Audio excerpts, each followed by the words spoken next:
Hello and welcome to this video cast for subscribers to davidicke.com. Well, I'm recording this just a few minutes after a solar eclipse over Britain, almost total in one place, way up north. And it's kind of appropriate that it happened when I'm just about to do this because I'm going to talk about the manipulation of energy and Hollywood's involvement in that. And energy is also the manipulation of information, manipulation of perception. But just very quickly, I was watching the eclipse live on the BBC because it's been really cloudy where I live.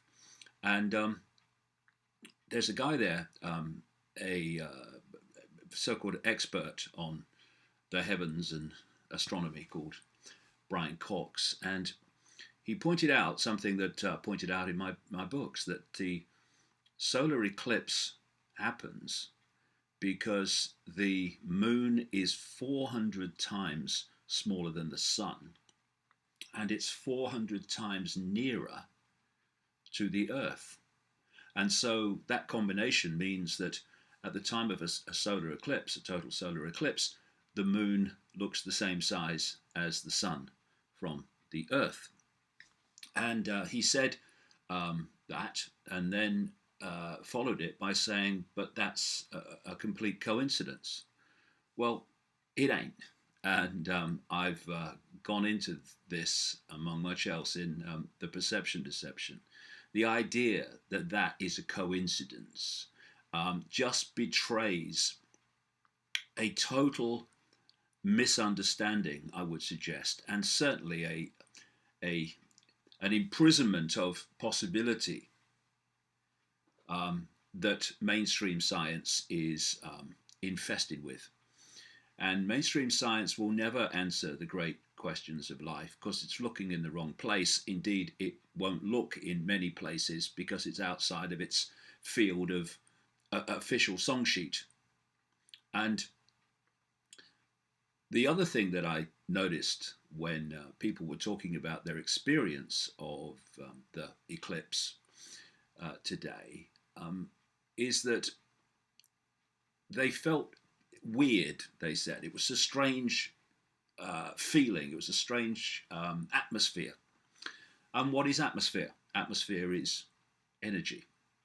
So when you're at a football match or a soccer match and there's a big excited crowd, people feel like the hair's standing on the back of their neck, and they feel this this energy. And what is that? That's an electromagnetic field generated by the excitement or the emotion of the crowd. So everything is energy, and everything is affected by energy, and energy is affected by everything. So if something really really bad, really unpleasant happens in a house, for instance, you feel this when you go in some of these old mansions and old churches and old castles, maybe.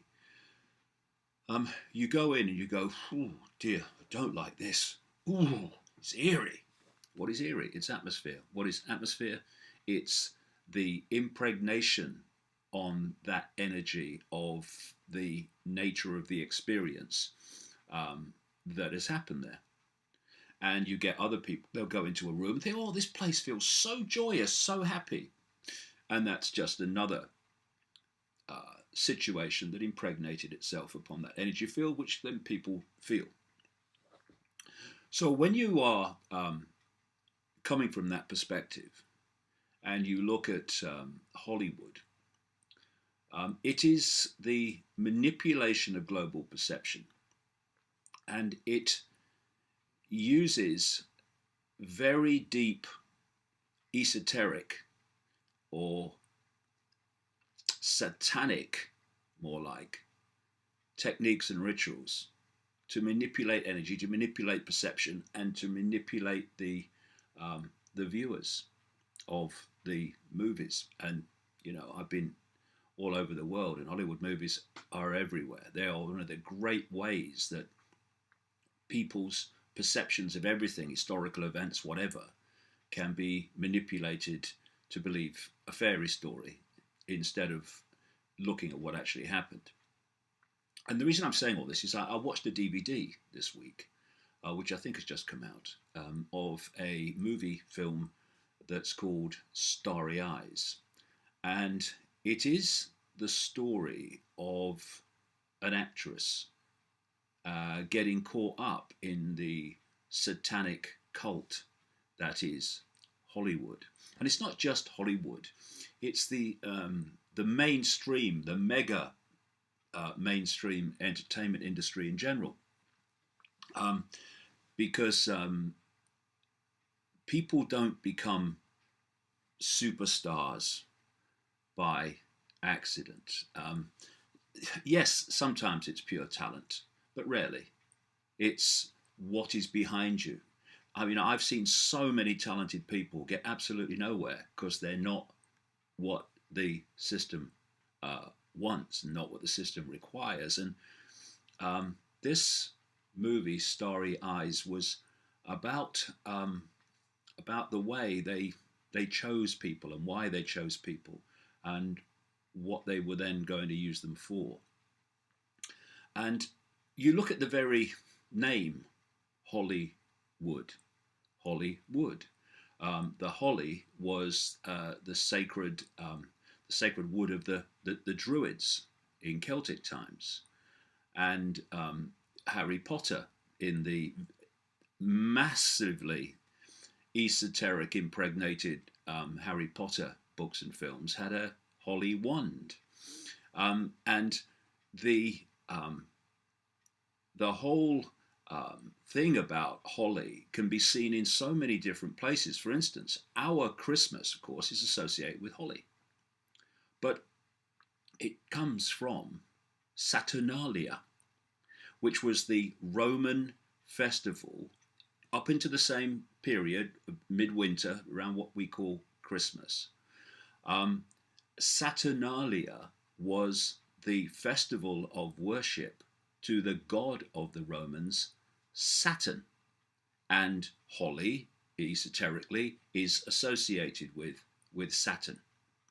And if anyone's, of course, read my books in recent years, they'll see the massive importance that I place upon Saturn and why, in terms of Satanism, Saturnism, and how it relates to all these rituals and how it relates to the network that manipulates and directs life on Earth currently. And so when we look at the Christmas festival, we're looking at Saturnalia. What they used to do in Rome at that time is they had holly as part of the ritual. They exchanged gifts, they decorated trees. Our Christmas is just the worship of Saturn.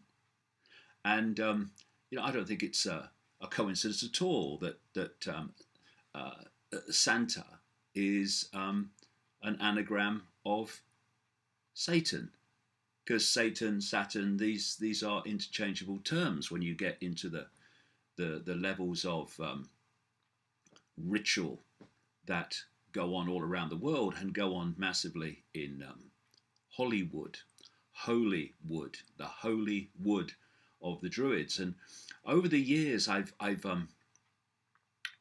met many people in California and the Hollywood, Los Angeles area, who've told me stories of taking part or being aware of the satanic ritual network in Hollywood and Los Angeles. And again, they say they use Celtic Druidic ritual as well as Babylonian ritual.